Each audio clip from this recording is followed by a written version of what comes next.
కరీంనగర్ సిటీలో మున్సిపల్ ఎన్నికల ప్రచారం హడావుడి మామూలుగా లేదు. ఇప్పుడే ఇక్కడ కేంద్ర మంత్రి బండి సంజయ్ గారు ప్రచారం నిర్వహించారు. బండి సంజయ్ గారి ప్రసంగాన్ని ఆసక్తిగా కలిగించారు మహిళలు. ఆ మహిళలతో పాటు నేనున్నాను, వారి అభిప్రాయం తెలుసుకుందాం. ఏమా, మీరు కరీంనగర్ లోకలే కదా? లోకలే. ఓకే, ఇప్పుడు ఎలక్షన్ వస్తుంది, 11వ తారీఖు పోలింగ్ జరుగుతుంది కరీంనగర్ మున్సిపల్ కార్పొరేషన్కి సంబంధించి. ఏం చెప్తారు? ఏ పార్టీ రావాలని చెప్పి మీరు కోరుకుంటున్నారు ఇక్కడ?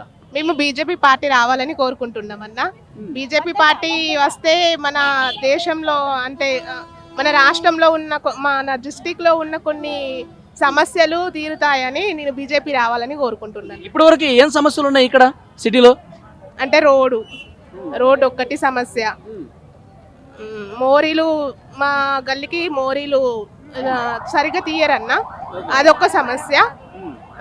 ఇంకోటి ట్యాప్ వాటర్ సరిగ్గా రావు, అదొక సమస్య. మీరు ఏ డివిజన్ నుంచి వచ్చారు? మేము 39వ డివిజన్ నుండి వచ్చినాం. ఓకే, అంటే వాళ్ళ బండి సంజయ్ గారి ప్రసంగం ఉందని చెప్పి వచ్చేసారు ఇక్కడికి. అవునన్న. ఓకే, అంటే గతంలో వేరే పార్టీ వాళ్ళు ఉన్నారు ఇక్కడ మేయర్గా. సో ఈసారి మార్పు వస్తుందని చెప్పి అనుకుంటున్నారా మీరు? ఖచ్చితంగా వస్తుందని అనుకుంటున్నాం అన్న. ఖచ్చితంగా వస్తుందని అనుకుంటున్నాం. మీ పేరండి? అశ్విని. మీది ఏ డివిజన్? 39 డివిజన్. సో ఏంటి, ఎలాంటి సమస్యలు ఉన్నాయి?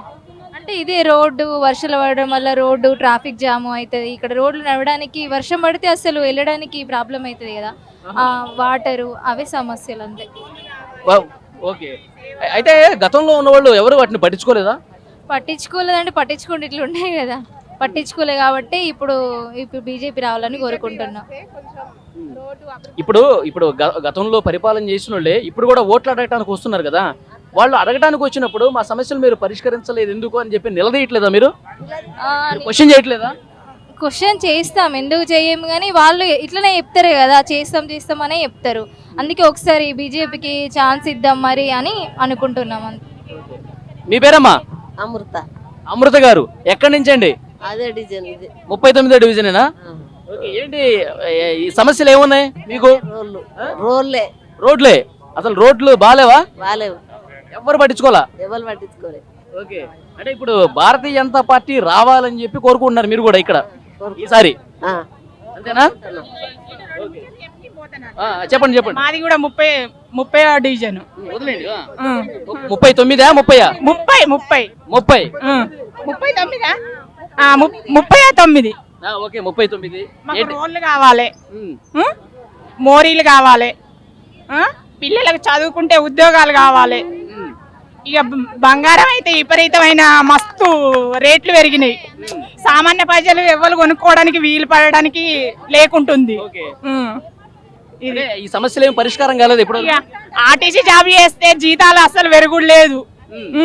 బండి సంజయ్ ఎన్నో సార్లు మస్తు స్ట్రైక్ చేసిండు, అయినా కూడా సపరేట్గానే ఊకుంటున్నాం. ఇక ఏం చేస్తాం?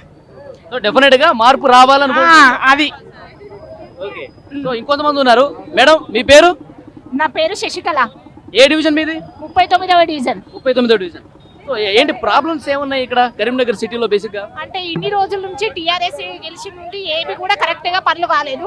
ఇప్పుడు బీజేపీని మంచి గెలిపించుకుంటే అన్ని పనులు అయితే అనే నమ్మకం మాకు ఉన్నది. ఓకే, అంటే గతంలో ఉన్న వాళ్ళు సరిగ్గా పని చేయలేదా? పని చేయకనే కదా మేము అడిగేది. అందుకని మంచి నాయకుడు. మొత్తం 10 సంవత్సరాలు వేరే గవర్నమెంటే ఉంది కదా, అప్పుడు ఏం చేయలేదు. అప్పుడు ఏం చేయలేదు, ఏ పని చేయలేదు. ఓకే, మీరు చెప్పండి అమ్మా. అందుకనే శివానందంని నిలబడిపించి గెలిపించుకుంటాం. ఓకే, శివానందం మంచి వ్యక్తి, ఆయనని గెలిపించుకుందాం. ఇంతవరకు రోడ్లు చేయలేరు, ఏం చేయలేరు. మా ఇంటి మూడక చూస్తే మీకు తెలుస్తుంది, రోడ్లు అన్నీ గెలుస్తున్నాయి. శివానందంని గెలిపించుకుందాం, రోడ్లు మంచిగా వేయించుకుందాం. ఓకే, సో మరికొంతమందితో మాట్లాడదాం. ఇక్కడ ఇదేంటి, హారతి పట్టడానికి వచ్చారా? సో క్లియర్ గా ఇప్పుడే బండి సంజయ్ గారి ప్రసంగం జరిగింది. ప్రసంగం చేసే సమయంలో ఆయనకి ఎదురెళ్ళి హారతి ఇచ్చి ఈసారి భారతీయ జనతా పార్టీ మేయర్ కావాలని చెప్పి వాళ్ళు బలంగా కోరుకుంటారు. అందుకే దూరం నుంచి కూడా వచ్చి ఇక్కడికి వచ్చారు. మాట్లాడదాం. చెప్పండి. ఇంతకుముందు కార్పొరేషన్ మున్సిపల్ ఎలక్షన్స్ అయినప్పుడు శివానందనకు ఎన్నో కుతంత్రాలు చేసి కాసి సీటు రాకుండా చేశారు. అవన్నీ గమనించి గత 6 సంవత్సరాల నుంచి పదవి లేకుండా కూడా మా యొక్క 39 డివిజన్ని బాగు చేసి ఎంతో కష్టపడి శివానందన్న గడప గడపకి ఏ ఆపద వచ్చినా ఆదుకున్నాడు నేనున్నట్టు. అదంతా 39 డివిజన్ అనుభవించి దాని గురించి సంజయ్ అన్నకు చెప్పి సర్వే రిపోర్ట్ ద్వారా ఈసారి సంజయ్ అన్న బీఫామ్ ఇవ్వడం జరిగింది. ఈ బీఫామ్ ఇచ్చినందుకు సంజయ్ అన్నకు 39వ డివిజన్ ప్రజల తరపున మేమందరం ధన్యవాదం తెలుపుకుంటున్నాం. శివానందాన్ని గెలిపించుకొని తీసుకొని వెళ్తాం. కానీ కాంగ్రెస్ పార్టీ వాళ్ళు చెప్తున్నారు, మేము అధికారంలో ప్రస్తుతం రాష్ట్రంలో ఉన్నాం, కరీంనగర్ సిటీ అభివృద్ధి కావాలన్నా, కరీంనగర్ రోడ్లు కావచ్చు అన్ని కూడా రాష్ట్ర ప్రభుత్వం నుంచి నిధులు తీసుకొచ్చి ఇక్కడ రాష్ట్రంలో ఏ పార్టీ అధికారంలో ఉంటే వాళ్ళకి ఇంకా ఈజీ అవుతుంది అని చెప్తా ఉన్నారు. దాని గురించి ఏమంటారు? సీఎం గారే చెప్పారు లంక బిందెలు అనుకుని వస్తే ఉత్త బిందెలు ఉన్నాయని. ఢిల్లీకి పోతే చెప్పులు ఎత్తుకపోతారని అంటున్నారు. ఇంకేడేమిస్తారు? అది మీరే ఆలోచన చేయాలి. మీ పత్రిక వాళ్ళకే చెప్పారు నాకు వచ్చే 1800 కోట్లలో జీతాలు ఎంత ఇవ్వాలి, ఏమి ఇవ్వాలని. దాంతో మా కరీంనగర్కి అభివృద్ధి ఏం చేస్తారు? ఇప్పటివరకు కరీంనగర్కి వచ్చిన ఫండ్ మొత్తం సెంట్రల్ ఫండే, పంచాయతీలకు వచ్చే ఫండ్ కూడా సెంట్రల్ ఫండే. మాకంటే ఎక్కువ మీకు తెలిసి ఉండాలి. మీరు ప్రచారం చేయాలి ఎవరు రాజకీయాల్లోకి వస్తే బాగుంటుందని. సో డెఫినెట్గా ప్రజలు మార్పు కోరుకుంటున్నారంటారు ఇక్కడ. ఇప్పుడు రిటైర్ అయిన వాళ్ళకు ఫస్ట్ వాళ్ళు బాధలు పడి ఎంతో కష్టాలుండి లోన్స్ ఉండి రిటైర్ అయిన వాళ్ళకు రావాల్సిన బెనిఫిట్స్ ఇవ్వమనండి ఫస్ట్, తర్వాత అభివృద్ధి మీద ఆలోచన చేయమండి కాంగ్రెస్ వాళ్ళని. ఒక్కసారి ఇటు రండి, మీరు ఒకసారి ఇటు రండి. మీ పేరండి? సాగర్. ఏ డివిజన్ మీది? అన్న 39వ డివిజన్ అన్న మాది. ఓకే. శివానందం గారు ఇక్కడ డివిజన్ అభ్యర్థి. డివిజన్ అభ్యర్థి బీజేపీ నుంచి శివానందమ్మ గారు భారీ మేయర్తో గెలవబోతున్నారన్న.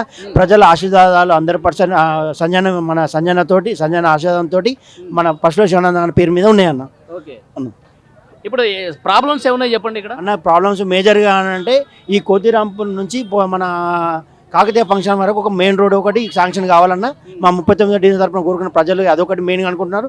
మోర్లు కొన్ని డెవలప్ కావాల్సిందన్న, కొన్ని రోడ్లు ఎక్కడెక్కడ డెవలప్ కాలేదు ఆ రోడ్లు కూడా కొంచెం డెవలప్ చేయాలని చెప్పి కోరుకుంటున్నాం అన్న. కరీంనగర్ ఈ స్థాయిలో అభివృద్ధి జరిగిందంటే, కరీంనగర్ అసలు ఇట్లా కనపడుతుందంటే దానికి 10 సంవత్సరాల బీఆర్ఎస్ కష్టమే కారణం అని చెప్పి చెప్తున్నారు వాళ్ళు, బీఆర్ఎస్ వాళ్ళు చెప్తున్నారు. 10 సంవత్సరాల బీఆర్ఎస్ గవర్నమెంట్ అనేది ఏం లేదన్న.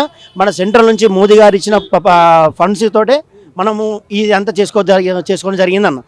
అందుకోసమనే ఈసారి మేయర్ పీఠం బీజేపీ కొడితే బలమైనగా మనం గట్టి మెజార్టీ ఇస్తే తప్పకుండా మనకు ఫండ్స్ వస్తాయని చెప్పి నమ్మకం అన్న. ఓకే. సో ఇక్కడ క్లియర్గా అర్థమవుతుంది, మహిళలు యువకులు అందరూ కూడా భారతీయ జనతా పార్టీ రావాలని చెప్పి చాలా బలంగా కోరుకుంటున్నారనడానికి వీళ్ళు చెప్పినటువంటి అభిప్రాయాల కారణం. సో చూద్దాం ఏం జరుగుతుందో.